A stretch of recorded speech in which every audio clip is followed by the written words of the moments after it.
Okay, so the first part of this video is a kind of explainer of Alexsandr Kogan's role in the Cambridge Analytica scandal, based on the testimony that he gave this week to Senate committee.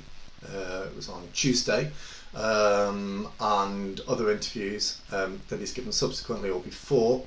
So the second half of the video then is not so much an explainer, but an analysis of what I think this means, where it takes us, the significance of this, and a kind of CTA as to how we might behave differently, and in particular around this idea that I develop in the second half of the video of neoprivacy, and the kind of myths of the right to privacy versus the marketplace of the monetization or indeed privatization of privacy, which kind of typifies the real relationship between Facebook users, Facebook, and the advertising companies whose revenue actually keep Facebook going. So where I am at the moment is I think that we need to put the Cambridge Analytica scandal to bed.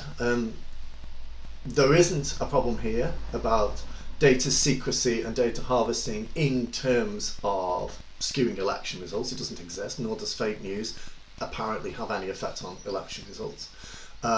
Even the wider concern about data privacy, so for example the Senate's inquiry seems to be on the back of data privacy, the DCMS inquiry, which spoke to the ex-CEO of Cambridge Analytica last week, Alexsandr, is again around fake news and privacy, and the GDPR directives which came into play a couple of weeks ago are again European attempts to protect privacy, are all a load of nonsense. The idea of data privacy is ridiculous. There is no such thing as data privacy. As Sheryl Sandberg of Facebook said fairly recently, what people don't understand about their relationship with Facebook is that they think they are consumers and have rights over their data, for example, privacy. And this is absolutely not true. The users of Facebook are actually the object or the product that Facebook is selling to other kinds of consumers, mainly people with products they want to sell through advertising. And as such, those individuals have waived all their rights to privacy. If they, however, wanted rights to privacy and therefore wanted to use a Facebook platform but not share their data, then what they would effectively have to do is pay for the Facebook platform. So what they use to pay for the Facebook platform and to support the massive infrastructure that's required to run Facebook is they pay for it with their data. Their data is the currency, and people who don't understand that are frankly digitally illiterate. Therefore, when you put something that is private on Facebook, you don't put something private on Facebook, you are publishing it. What this helps us to understand actually is that privacy is a construct. There's no such thing as privacy online, and therefore what privacy is online is what I call neoprivacy. And neoprivacy is this idea that your privacy belongs to you as an individual and therefore makes it into a kind of currency and builds up a discourse of your private life on Facebook. So this is you and just your friends, but it's complete nonsense, because the only reason that you can have this private life discussion with your friends via Facebook is because you have published your privacy, you've privatized your privacy, and you've monetized it in such a way as Facebook can make money from your interactions through ad revenue, and you can get a really, really powerful app to communicate with your friends for free. And so the privacy idea is a complete red herring, and all the agencies that are spending time pursuing the rights of privacy are a complete waste of time. Not only are they a waste of time, but they're counterproductive to the very thing that people want. They want a social media platform for free. They pay for that with their private data, which is not private because they publish it and agree to Facebook using it in the first instance. I think it's time to put the Cambridge Analytica story to bed, but before we do that, let's think of some things we've learnt from the whole Cambridge Analytica scandal. So first of all, we can discover that, I'm just looking at some of my notes here, that privacy only exists online as a construct that we buy into. And this construct allows Facebook to turn users into product, and product is then sold to advertisers, and in that way Facebook is a financially viable platform. This has led to what I would call a new age of neoprivacy. Neoprivacy is a kind of neoliberal combination of complete disregard for regulation, whilst at the same time a kind of belief in a liberal individualism typified by the private individual. So you have a kind of myth of the private individual, and yet at the same time you have completely no interest in the regulation of your privacy, which is in actual fact being bought and sold on the open market by Facebook. This being the case, all the organisations set up to protect your privacy or debate your privacy are a complete waste of time. There's no benefit to that. Privacy cannot be regulated or safeguarded on social media platforms. The only way that you could do that on social media platforms is really to give you an opt-out button. So you say, oh, you can't use my private data. And as Sambo points out, then at that point you're going to have to pay for Facebook, which nobody will. Or the other alternative is ban advertising. It's actually advertising that drives this. And if you ban advertising on social media platforms, you ban Facebook. Because what is Facebook other than a company that sells advertising space on digital billboards on the side of the digital superhighway? That's actually what Facebook is as a company. So privacy and the protection of privacy is a complete nonsense, and we should really stop even kind of believing, these are the fake news there, is this belief that there is any kind of privacy online. There isn't. What would happen if we dropped our demand for the right to privacy and we started to say, okay, we don't have any privacy online, and started to think, well, let's take a positive attitude towards that rather than a negative attitude to that. So Facebook has monetised our privacy, they've privatised our privacy, leading to a state of what I would call neoprivacy, and they've benefited from that immensely. Their company is currently worth a cool $500 billion. So they've benefited immensely from selling your data. You're not going to get access to financial monetization for that data, but you can still monetize it, or we can still work out a way of monetizing it. So what could be the benefits then of selling your data? And I think here actually Cambridge Analytica and Kogan are quite a good model. So if you remember, what they did is they put together deep data with broad data, and what they did is allow companies to understand why you do the things you do.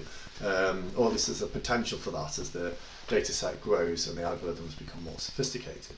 If there is a secrecy that still exists online, surely it is why we do the things we do. Why do we buy the things we do? Why do we vote for the things we do? And this is a great mystery to us, but as an actual fact, it's a mystery that's been solved to some degree by Facebook and by advertising companies. So in a sense, they do have a pretty good understanding of why we do the things we do.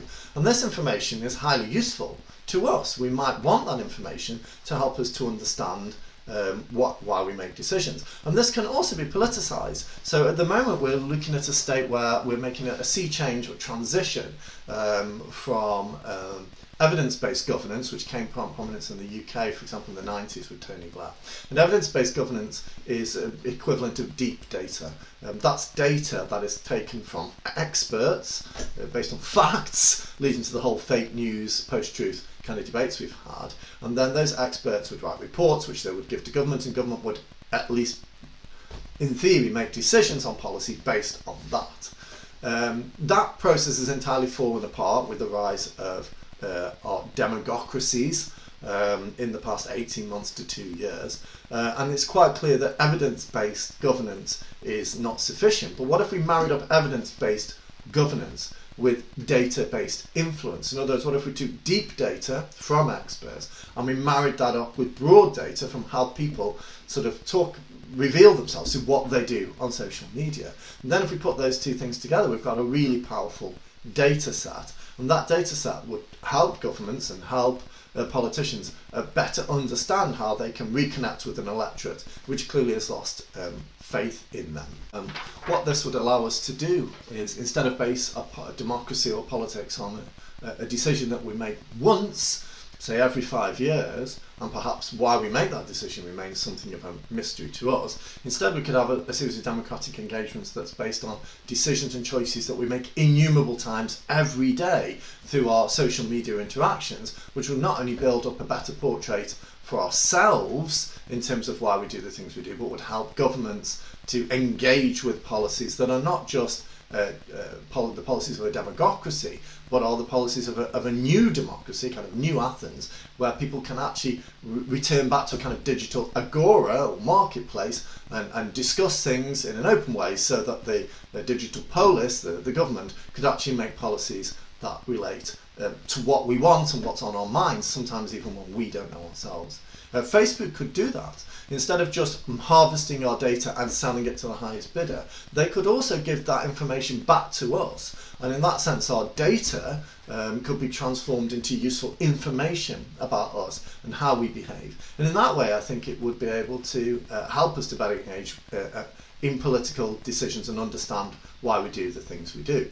Is Facebook likely to do that in the near future? No, absolutely not. Facebook would never do that unless they could sell that to make money. That's the essence of the neo-private business model. But whilst they can't be regulated in terms of secrecy, because if we were making data secret, then their entire business model would collapse, they could be pressurized into releasing the data in terms of information back to the people who generated that data as a kind of payment or service for allowing their data to be monetized in the first place.